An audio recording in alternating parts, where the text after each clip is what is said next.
Hello, welcome to the Dream It Alive show. I'm your host, Ash Kumra, co-founder of DreamItAlive.com. DreamItAlive.com is a global community guiding you to create your dream life with visualization tools, online dream boards, and helpful personal development content. Check it out at DreamItAlive.com. Why not become the best version of you?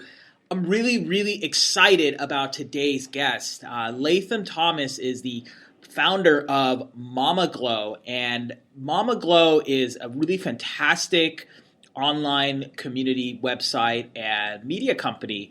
And what's really fascinating about Latham is that she's really dived into several key big macro trends, in my opinion. One is she's in the wellness movement. Number two, she's really into spirituality, yoga. And finally, she is a really big, proud supporter for other mamas out there to really manifest their true calling and live to their highest potential.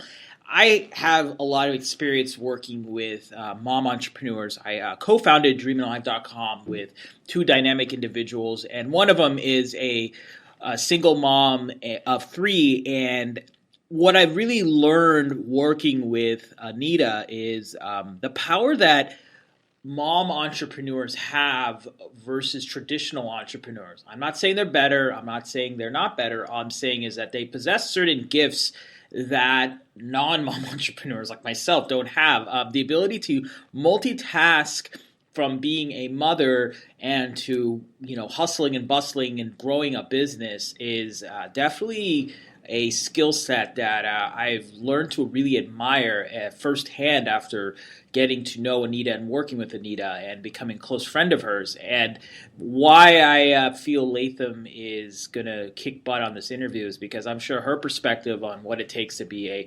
successful mom entrepreneur and also just a successful wellness kind of maven and, teacher of life for anyone to manifest their dreams will be pretty interesting. So, Latham, how are you doing today? Hi, Ash. Thanks so much for having me. Hey, I'm so happy to have you. You're a busy bee. Yeah, I think so. I mean, it's like one of those things where, when you are doing what you love, it's like it's not a job, it's a joy. So I feel busy, but it feels purposeful. I love that. You do something where it's not a job, it's a joy. Well, I have a question about that. How did you find your joy? Give us a snapshot of your life. Well, it all really started with the pregnancy of my son, who's now 11 years old. I was living in New York City, where I still live, and being from California, wanted a really holistic and just like a very natural birth process. And I knew that intuitively that was something that I wanted. I had always grown up around plants in California, so I observed a lot of life cycles at a very young age because we grew a lot of foods. And so I sort of saw that my body would pretty much do like plants do and just sort of figure it out. So I really trusted my body at the time, but I was in a city where there were so many conveniences, and I really wanted to maintain this sense that I had of having this holistic, beautiful, natural birth and bringing that into New York City. What I saw, though, that there wasn't so many options for support, and a lot of them were just spread out. So you couldn't find under one roof all these services that would lead to this feeling of hand-holding and swaddling while you were pregnant and, ultimately helping you to transition into motherhood. So in the true entrepreneurial spirit that I have, I decided to just do it since nobody had done it.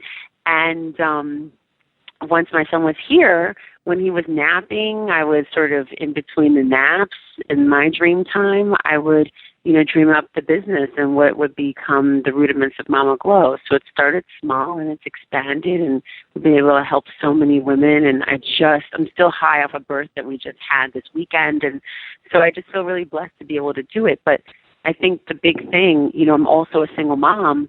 I think the big thing is like so many people feel overwhelmed or they think that you need so much to start. when really it's just a slight willingness. Just if you know that you want to do something, instead of putting all these obstacles of the mind in front of you and telling yourself you can't, you have to tell yourself yes first and just take the tiniest steps, because starting is like the biggest thing. If you start, then at least you'll build a momentum. No, that's well said. And I'm kind of curious, when you were pregnant and you were, I'm assuming you were percolating some of these thoughts on what you need to do. I mean, what was that vision that you had in the early days, and has that manifested yet?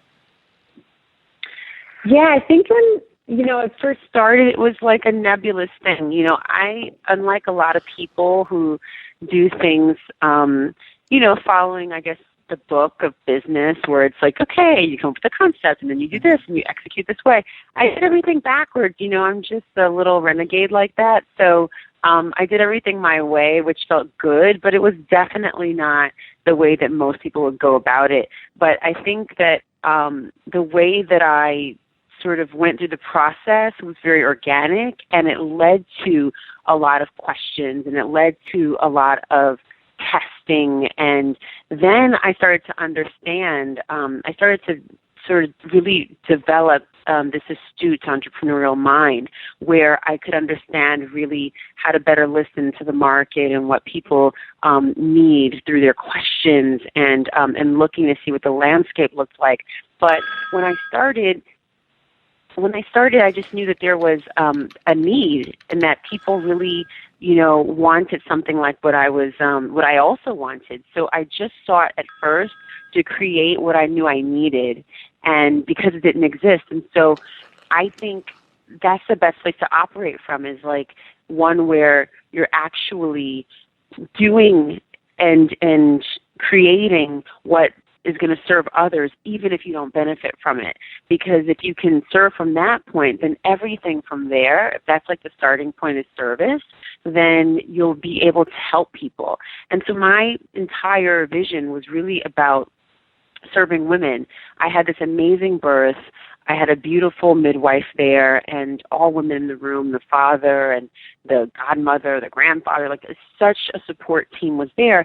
And because of like how my son was brought into the world, I had all these stories that I heard from women that were not like positive. And I was like, how come nobody talks about this?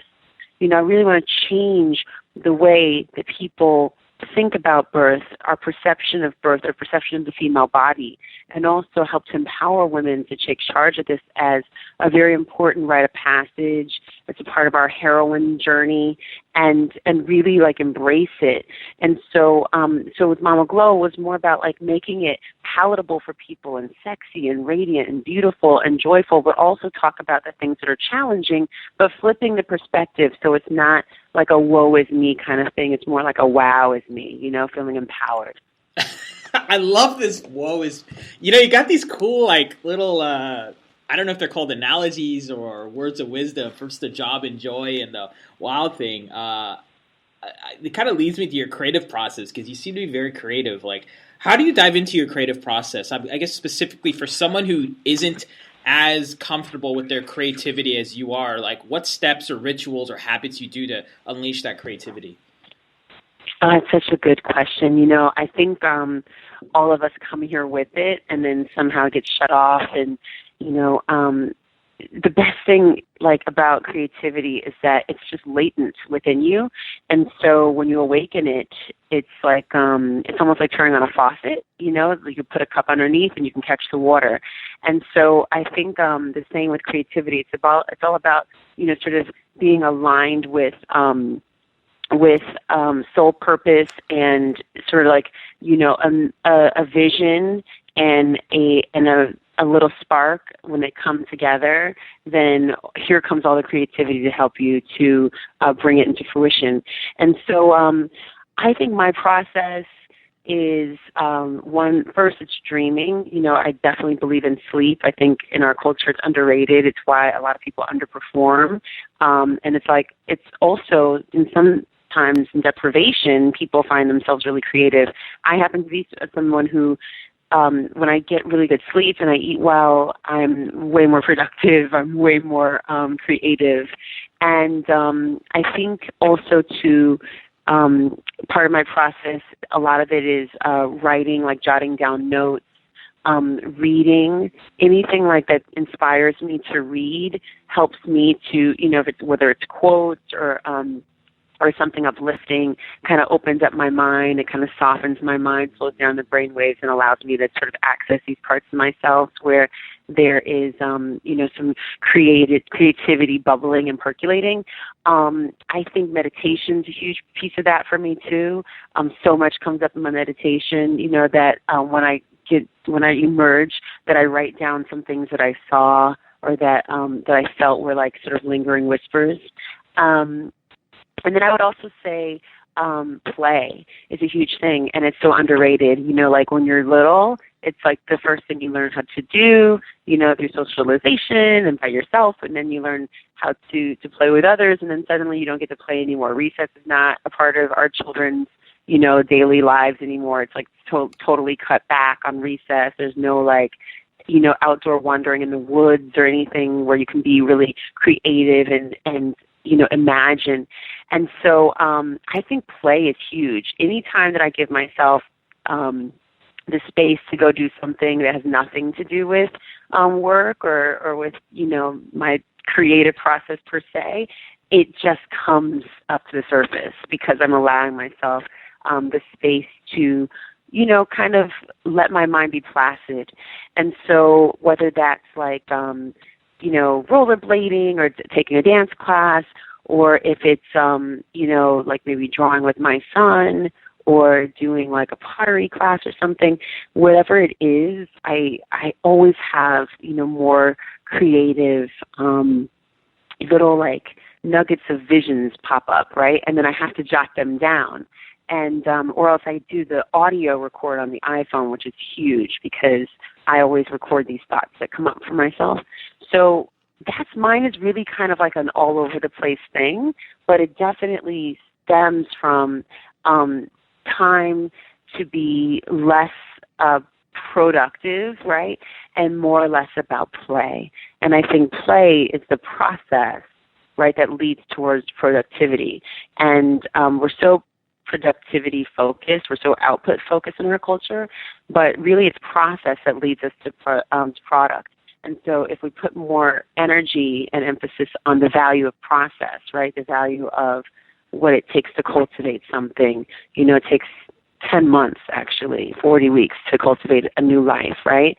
And then it emerges. But you can't just be like, okay, well, it's 6 months, like, is the baby cooked? Like, I'm ready, right? You have to wait. It takes time, right? And so does a business. Growing a business takes time. And so it's that level of patience and play and just, just allowance, right? Just a little bit of surrender that allows, like, the creativity to sort of bubble to the surface. I love that surrender kind of comment you said because just as a dreamer and schemer and entrepreneur type person, I'm all about just surrendering my creativity to the divine and just letting the process happen, not setting expectations. I think one of my own things that I've had to overcome is the fact that don't do things with an end game. Just let things be and joyous and abundance happens. Has that ever happened to you where you just surrendered and amazing abundance, or whether it's personal or professional, has happened to you? Yeah, I think it's like all the time. It's like, there's just something to be said for grace, like I think that we tend to, you want to muscle our way through things sometimes because there's a lot of things you can control, right, that are happening, especially, as you're growing a business or just moving through your life. There's a lot of factors that are under your dominion, right? And so you can kind of manipulate them to a degree. But then there's things that are just outside of that loop and slightly outside, so it feels like it's something that you can also alter, but it's not really. And so when you just let it go, and you're fluid with it, it kind of like works itself out. And I notice this all the time through the birth process, working with moms, and just, there's moms who are really adamant about the exact type of birth they want to have, and like down to like every single piece, like every single moment. And those people, like I've seen more often than not, that are very rigid, have a total opposite of a process than they actually wanted, right? So the people who are staunch a certain direction end up getting a lesson, right, as a baby comes in flexibility and surrender, right? And the moms who I noticed who are, kind of like, look, this is my preference, but, kind of really soft it out, like either way, hopefully it's this, but if not, I'm, open to this, I'm open to that kind of vibe. Those people end up having exactly what they want because there's this sort of flexibility and this pliant nature, right, that the pregnancy and the birth requires of us, because it is out of your control. The only thing that's in your control is how you allow the process to move through you, but the outcome you cannot control. And so I think I see that every day, with birthing moms, and you see it, on the other side of that, and we're talking about entrepreneurship, you see it in business, right? Like there's certain things that are under your control, and then there's just things you can't account for, right? There's just certain things that you're like, wow, I wasn't seeing that coming. What is that, right? And so you just have to kind of be soft and hope for the best. But I think you put contingencies in place to make sure that you can catch the ball if there's something that may, go slightly to the left. But I think that the best thing that you can do as an entrepreneur, as a business person, as a mother, as a parent, just as a person, is to learn how to be flexible, to learn how to surrender and not see it as a weakness, because I think that in our culture, when we see people that are a little more agile and pliant, that's a weakness. But in entrepreneurship, it's actually a strength. Having agility in your business is actually a strength, and a lot of big businesses can't do that. But smaller businesses that are up and coming and a little nebulous and able to sort of still, they have like breathing room at the seams, can adjust and pivot better. So if you see that nature of being pliant and having that surrender as being one of your key principles, you'll be able to adjust and like jump back and respond rather quickly to things that don't necessarily go your way, and actually see them as growing edges and be able to rise from them. That's amazing. Well, one of the things that is related to what you just said, and this is very promoted in your bio and your Mama Glow site, is this whole maternal wellness movement. What is that? Mm-hmm. Well, as I see it, it's like really a way of women to reclaim their bodies as sacred, to really see the vessel of birth being a way to birth the best iteration of yourself. I love how you say that, like, let's bring forth our best selves. This is where I see that happening, right? Like I focus on this capture because I see, women move from, being a single person to now emerging as this really powerful force, having, birthed the person into the world. And that is a rite of passage, right? And it's our rite of passage as women. And there's many of them, right? But this is a really primal one for us. And it's one that's not really valued in our culture. If you look at, how, the body is perceived and the process of birth, it's like, it's sort of looked at like it's like people fear it. They think it's dirty, it's messy, it's painful. What else? I mean, there's a whole bunch of things associated with it that aren't positive. Like you never see this amazing, beautiful, smooth labor on television or in movies. You see like something erratic, the woman's screaming, she's cursing, she's uncomfortable, everybody, doesn't know what to do. And it's like terrible, right? And so you're like, wow, who wants to do that if that's like the message that you get from culture, if that's what you see, that's what you're going to end up thinking. And so a lot of the existential stress that women have about their bodies and what they're capable of is tied to what we know, right, through what we see, but not what we know through our actual bodies. And so there's this sort of lack of education and lack of experiential sort of education through the body because, it's when you have the baby for the first time is when you probably realize what you're capable of, because we're not, like we were back in the day, really seeing women give birth, right? We're not present like that, like we were back in the day. Now it's like happening behind closed doors in hospitals or birth centers, and if you're lucky, you get to see one at home. But most of that is like, tucked away. Nobody gets to see it. We don't have these healthy models to look at for making us so empowered through the process. So that's what we're really all about, is like reclaiming that, being, owning it, seeing it as a passion point and a point of power. I call glow power this like, internal and eternal light within that's like relentless, that wants to shine. And it's dialed up through like all these practices, through self-care, through eating well, loving yourself, and setting healthy boundaries, like all these things that we should do to learn to mother ourselves first. That is the mama glow, right? And that's when you radiate and you feel like just this overflow of love, right?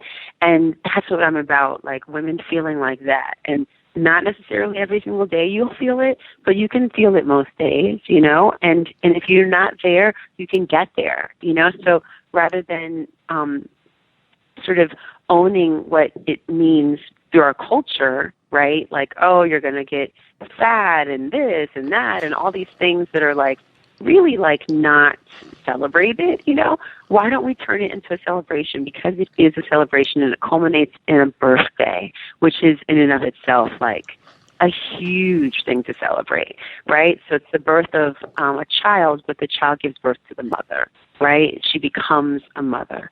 And so to me, that's something worth celebrating. It's something worth, honoring and reframing in our culture as something that is, beautiful and radiant and abundant and energetic and vital. And if we can get birthright in this culture and across the globe, if we can start getting birthright so that mothers and babies have fierce connection from the beginning and are bonded and fall in love, then we can eradicate a ton of what's happening in the world that's not good, right? Yep. So I think we have to start with peace on earth at the birth, right? Yet again, you come up with another creative phrase. I love it. I love this call. Like, are you like a hidden poet behind the scenes? Because every other line is like this creative line. I love that piece. That's cool. I love that. All right. There's a gorilla midwife named Robin Lim, and she says peace on earth begins with birth, and so that's a mantra, right? So we have to start with that. I love it. I love it. Well, I wanna dive into. Okay, the other side, which is the go-getter, action-driven, hustler side that you have. I mean, if someone looks you up, you have been everywhere. Dr. Oz, Fox News, Inside Edition, your Whole Living, Vogue.com. How did you build such a strong self-brand? It's funny. Like when I look at that stuff, I'm like, wow, that happened. I think it's just, one of the things I think that's really important is focusing, like having laser focus on one particular capture. So I could have been just like, oh, I'm just like a wellness person, right? And really kind of taken whatever came my direction, and embraced it. But I was like, no, I really focus on women in this particular capture of their lives. And people are like, it's so narrow. I was like, no, there's like 6.5 million women every year getting pregnant. That's a lot of people, and I only need a teeny bit of them, So I think that I was able to really trust that this was enough, right? It's enough to focus on one particular area and stay there and not just like be in that lane, own that lane, become the lane, And so I think that a lot of entrepreneurs in the beginning will sort of try to serve everyone, and then they don't end up serving anyone, right? Because it's really hard for people when they're in the marketplace and the landscape, which is now really, because of the internet, is like level. So it's really hard to kind of find people if they're not really focused on a particular thing. So I think for me, it was like I was the pregnancy person. I was the doula. it was really easy for people to find me. And because I worked with so many people in fashion and entertainment and, sports to, music and all that, like all of my clients and stuff would say really great things, and those will beget like a lot of the press that came. And so I think it's just really staying true to who you are and staying on brand and not really deviating. There's a lot of opportunities that come that are fantastic, but they're not a fit for who I am and where I'm headed. And so I just, instead, I just take them and I say, oh, I have a really great person, though, for this. And then I pass it along, because I think that not everything's for everyone, and it's okay if something comes, if it's not a fit, then you can bless someone else, right? And so that's what I've learned. And a lot of people will do that for me. And another thing, though, and going back to your work, is, the dream board, the vision boarding, like that's been huge. Like if I look back at boards that I made years ago, I can see things, tons of things, and they actually grow incrementally based on like when I did them across the years, right? So I'll see more things show up in recent years because I was really more focused, and it was like, it was more intentional what I was putting into this space for my vision practice. And so I think that is a really powerful process. I think it's incredible that you created this community for people because, people sometimes feel like even if they're visioning, they still feel like they need support in being able to voice it. Sometimes they don't even think they deserve it, right? So I love that process. And in fact, I had my son. Actually, we did a vision board together when he was, I think it was 2012, and we rang in a new year doing our vision board. And so we were doing this dreaming and thinking of new ideas and things, and he's doing his, and his had a lot of drawings on it. But one thing that he wrote, or actually two things he wrote on his, and he's a DJ. He wrote, I'm going to DJ for the President of the United States. And then beneath that, he wrote a DJ for the Knicks and Madison Square Garden, right? Yeah, wow. And he wrote it in order. And I was like, which president? He said, just the president. I was like, okay. And so that was in January 1, 2012. By March 3rd of that same year, he had DJ'd for the Knicks versus Miami Heat at the Madison Square Garden. And the following evening, on March 4th, he DJ'd for President Bill Clinton and the Clinton Global Initiative, like of that same year, 3 months after he wrote that down. So it's like the power of intention, the power of our words, and putting them out into the world and really being intentional about it is so underrated. Like people think it's like this new age thing, but it is really about putting energy behind what's on your heart and actually spinning it into the world, cultivating it, manifesting it, right? And so this is just one of those processes that we do to help us bring our visions to life. And so my son does it, and I'm like, okay, wow, right? Yeah. Like within 3 months, it's here. I'm like, wait, you wrote this? And I looked at the board, I was like, wow. So I think that this is something that, we should have our children doing. We should have family members doing. We should do together. But I love that you've created this space for people to feel safe to dream, to create something larger than themselves. Because, the things that we want to do in the world when we're becoming our best selves, like you say, it's not about us. It's beyond us. And that's why putting it out into the board and with the right intention behind it, it does come into fruition because it is for other people, not just in self-service. I love that. Well, I appreciate that. I'm honored that you had recognized the work that the DreamItAlive.com community is doing to make the world better. Couple quick questions on your own dream board and your own visions. Walk us through, what you do after you create that vision on your vision board. Like, what actions or steps or things you think about that you do to make that vision happen? And if you can give an actual example, that would be very helpful too. Yeah. So the first thing I think is, when I'm making them, it's interesting because I go through this really weird process of like resistance where I don't want to do it. Like I'm excited, but then I don't want to do it. And I think that is a really interesting thing to dial in on. I think part of it is some of the things that I'm putting on, I'm not certain that I'm ready for, right? And or like I have this battle of, oh, am I deserving of it, or should I have it, or is it time? I go through that, and then I kind of move through it, and then I still put the things down. What I do after, though, is, I start to see, like, really what resonates. Like, there's certain things I'm very excited about and certain things I'm afraid of that are on the board always. And I really look to see the things that are, like, the low-hanging fruit and the things that, like, I know are, easy for me to accomplish. And I do those things, right? Like, or I work towards those things. And sometimes they're actions, sometimes they're like feelings, sometimes they're places I want to go. It really depends. And then the things that kind of like where there's apprehension, I know it's because I need to take steps towards becoming bigger, right? And so I'll like give myself some, like maybe it's like, okay, you're gonna like say it's I'm trying to think of a really good example.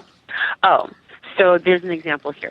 So one of them I put like that I didn't even know why, but I had read this really beautiful article about Dubai, and I was like, I really want to go see this side of Dubai, right? And so I put it on the board, and then I kind of forgot about it, and then I was like, I haven't really made any action steps towards that. And then all of a sudden, I had this friend who is in charge of some resorts and asked me to come teach at some of the resorts. And I said, that sounds great. Where are they? He was like, well, the principal one that I'm thinking about having you come to is in Dubai. I was like, great. So it was like, there was the challenge, right? And so then I started working on this proposal to send out, and so I'm going to be going there this year, but it's for 2015. But it was one of those things where I kind of was resistant, but I had to make space for it. Like even some of the things you're putting on there, you might not know why, but you just feel like compelled, or you feel some sort of connection to something, or some word, or some place, some feeling, and it might feel unsettling, but it doesn't mean that it doesn't belong there, right? Because sometimes you have to grow into the vision. And so I find that now when I'm doing the board, it's really about expanding myself and moving beyond like what feels comfortable. Because I think that when you start, it's all about like, it's like dreamy and exciting, and you put stuff that just makes you feel good, And now I'm really about putting things that are a little uncomfortable too, and that remind me that there's growth, and that remind me to kind of keep moving. And that when I walk past it and I'm like, wait a minute, I didn't do all of these things. I didn't make steps towards any of this stuff. Then it makes me kind of like get back up and like, sort of jot down like how I'm going to take steps. And whether that's making a phone call or writing an email or asking around or doing some research or whatever it is, it's like, for me, it's about, taking action steps and not necessarily hustling and going out there. I think a really beautiful part about the dream board and the visioning process is that it's about cultivation that's internal, right? It's about really tapping into your internal landscape, and with that you can draw whatever it is to you. Because I didn't like go out and like ask this guy to like hire me to do these workshops and to do this whole thing with this resort. Like he came, right? Because I had put the energy out, and so you create a vacuum that draws the experiences and the energy and the connections and the experiences towards you by creating space for it. Right. So it's less so about the hustle, right? And so it's a more feminine process, and it's something that all of us should really, balance our hustle with, right? A little bit of dreaming, a little bit of softening, and allowing ourselves to be receptive to what's coming our way via this magnetism, right? I love that. Well, that's a great explanation there. Two final questions. One is, what is your own vision or dream that you would have on your own dream board for 2015 and beyond? Like a new one. Oh my gosh. Woo! That's a good one because I haven't done it yet. So what's going to be on it is, for sure, okay, well, for sure, I know in terms of, I guess, work, I would say we have all these trainings, right, that I've been a little resistant in putting out, and it's time. So I know that that's going to be on there. And then I would say for life, I think I just feel called to expand more still. So I think there's travel, will definitely be on there for me.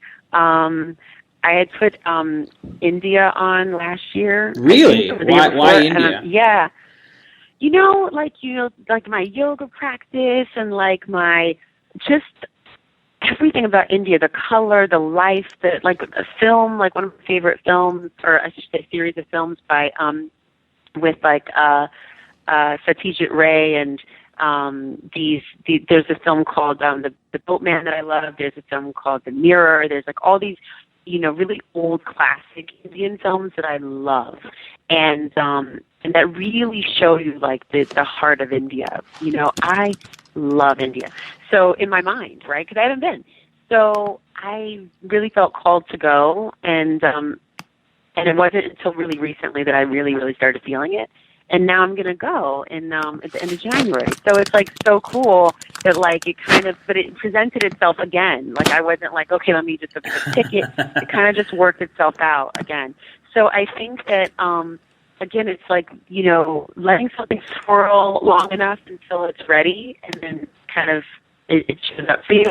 So, but I think, in terms of action, it's definitely going to be the training, like getting people to learn our messaging more and spreading it far and wide through some really beautiful educational methods. So that's another thing that's on the board. Okay, no, that's an audacious goal, and I can't wait to help you make that happen in 2015. I really love what you're doing. Yay, same here. I love what you're doing too. It's really inspiring. Thank you. My last question to you is if you could talk to the younger version of yourself, specifically the one who is about to have a baby, what advice would you give that younger version of yourself? Oh, wow.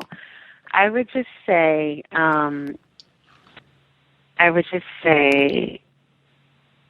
it goes really fast. Don't blink. Appreciate every single moment because this configuration never happens again this way. And so every moment is the moment. It's precious. It's a memory. It's life. Enjoy it. I think I would also just say that, like, you're powerful and anything and everything you want, you can create. So start to harness that power that's within you now and go for everything that it is that you want. Like, there's nothing that's limiting you. That's probably what I would say. Okay, cool. Well, that was deep. I love that. And Latham, honestly, from the bottom of my heart, thank you so much for doing what you're doing. I cannot wait to see you kick butt further, and all the best for you, and have a great life in 2015. Oh my gosh, Ash, thank you so much for that blessing, and the same to you. I'm so proud of you. I'm so happy to be connected this way, and I'm psyched to be thinking about you when I'm visioning and doing my vision board. So thank you. All right, awesome. Have a good day. You too, love.